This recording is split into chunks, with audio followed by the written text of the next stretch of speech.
Bang, kenapa sih kita ini? Udah tahu kemarin boncos, besoknya balik lagi bawa joran.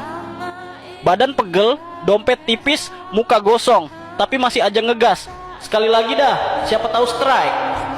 Hahaha, karena mancing itu candu, cok. Secara ilmiah, pas lu mancing, otak lu nyemburin hormon dopamin. Hormon yang sama kayak orang jatuh cinta atau kecanduan judi.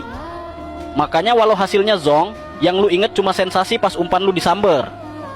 Otak nyimpen memori enaknya, tapi ngehapus rasa nyeselnya. Dan lu tahu nggak, persentase boncos di mancing liar itu 65-70%, bos. Kasarnya, dari 10 kali mancing, lu cuma 3 kali dapet, sisanya boncos semua.